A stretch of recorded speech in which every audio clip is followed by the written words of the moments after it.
আসসালামু আলাইকুম। আপনারা সবাই কেমন আছেন? প্রিয় ভাই এবং বোনেরা, আশা করছি সবাই যে যেখান থেকে আজকের এই ভিডিওটি দেখছেন, আল্লাহর রহমতে সবাই সুস্থ আছেন, ভালো আছেন এবং নিরাপদে আছেন। আলহামদুলিল্লাহ, আল্লাহর অশেষ রহমতে আমি অনেক ভালো আছি। তো এই আপনাদের মাঝে চলে আসলাম নতুন একটা ভিডিও নিয়ে, দিনের শুরু থেকে সকালের নাস্তা দিয়ে। প্রত্যেকটা গৃহিণীরই তো একই কাজ, সকাল থেকে সন্ধ্যা পর্যন্ত শুধু কাজ আর কাজ।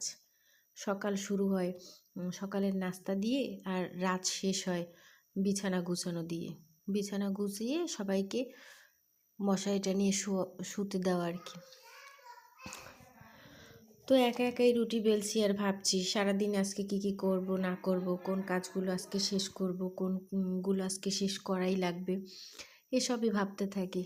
রাতের অর্ধেকটা রাত শেষ হয়ে যায় ভাবতে ভাবতে কালকে সকালে কি কাজ করব, কোন কাজগুলো কালকে করলে ভালো হয়, কালকে বেশি কাজ থাকলে এগুলো করব না, কম কাজ থাকলে এক্সট্রা কিছু করব, এগুলো ভাবতে ভাবতে আমার মনে হয় প্রত্যেক গৃহিণীরই একই অবস্থা আমার মতো। সারাদিন এত ব্যস্ত থাকি, সকাল থেকে এত কাজ করি, একটার পর একটা। নাস্তা বানানো, থালাবাটি ধোয়া, খাবার তৈরি করা, নিজে খাওয়া, বাচ্চাদেরকে খাওয়ানো, বাচ্চাদেরকে স্কুলে পাঠানো, কত কাজই না করি সারাদিন।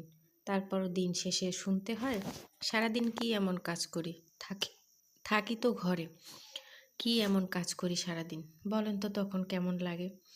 আমার মনে হয় বেশিরভাগ গৃহিণীরই আমার মতো এ কথাটা শুনেছেন নিশ্চয়ই। তবে আমার এখন আর খারাপ লাগে না, শুনতে শুনতে অভ্যস্ত। যখন মেয়ে ছিলাম তখন কত সুন্দর পরিপাটি থাকতাম, সাজুগুজু করতাম, সারাদিন নিজেকে নিয়ে ব্যস্ত থাকতাম। এখন সংসারের এত কাজে আর এত ব্যস্ততায় নিজেকে ভাববার মতো সময়ই নাই। আমি যে ভালো আছি কি না সেইটাও আমি নিজেই জানি না। কখন খাবো আর কখন খাবো না সেই সময়টাও নির্ধারিত নয়। দুপুরের খাবার খাই বিকেলে, বিকেলের খাবার খাই রাতে, রাতে তো খাই না, এরকমও হয় মাঝে মধ্যে। সারাদিন শুধু কাজ নিয়ে ব্যস্ত থাকার চেষ্টা করি, নিজেকে কাজের মধ্যেই রাখার চেষ্টা করি। সবচেয়ে বেশি কাজ করতে হয় মায়েদের। যারা মা তারা নিশ্চয়ই বুঝবেন আমার কথা। ছোট বাচ্চা যদি সংসারে থাকে, ঘরে থাকে, তাহলে মায়েদের যে কত এক্সট্রা কাজ করতে হয়। শীত গ্রীষ্ম আর বর্ষা নেই, সারাদিন একই কাজ করতে হবে। সুস্থ আর অসুস্থ নেই, একটা কাজও কম করা যাবে না। এই যে দেখেন আজকেও প্রচুর শীত। গ্রামে থাকি যেহেতু, সূর্য এখনও ওঠে নাই, প্রচুর শীত পড়েছে সকাল থেকে। রাতেও কম পড়েনি, রাতেও বেশিই ছিল। তবু এই যে এক গাদা কাপড় চোপড় আজকেও ধুতে হবে। এগুলো না ধুলে কালকের জন্য যদি রেখে দিই তাহলে কালকেরটাও এটার সাথে যোগ হবে, আরও বেশি হবে। ছাদে নিয়ে গেলাম, সব কাপড় চোপড় ধুয়ে এই যে দড়িতে মেলে দিলাম। আজকেও মনে হয় কাপড় চোপড় শুকিয়ে নিয়ে যেতে পারবো না। যদিও আকাশ পরিষ্কারই আছে, তবুও মনে হয় সূর্যের দেখা আজকেও মিলতে দেরিই হবে। ঘরে আসলাম, ঘরে এসে রুমগুলোকে পরিষ্কার করলাম, বিছানা পরিষ্কার করলাম। তারপর সকালে নাস্তার পর যে থালাবাটি হয়েছে সেগুলো ধুইলাম, বাচ্চাদেরকে খাওয়াইলাম, নিজে খাইলাম। এখন আবার এসব ঘরের কাজগুলো শেষ করে তারপর আবার দুপুরে রান্নাবান্নার কাজ শুরু করতে হবে। সেজন্য খুব তাড়াহুড়ো করে সব কাজগুলো শেষ করলাম। সব রুমগুলোই মোটামুটি গুছানো শেষ। ভিডিওর এই পর্যায়ে আপনাদেরকে একটু কথা বলে নিতে চাই। আমার ভিডিও দেখে আপনাদের যদি এতটুকু ভালো লেগে থাকে তাহলে প্লিজ একটা লাইক দিয়ে দিবেন। বেশি ভালো লাগলে সাবস্ক্রাইব করে আমার পাশে থেকে আমার স্বপ্ন পূরণে সাহায্য করতে পারেন।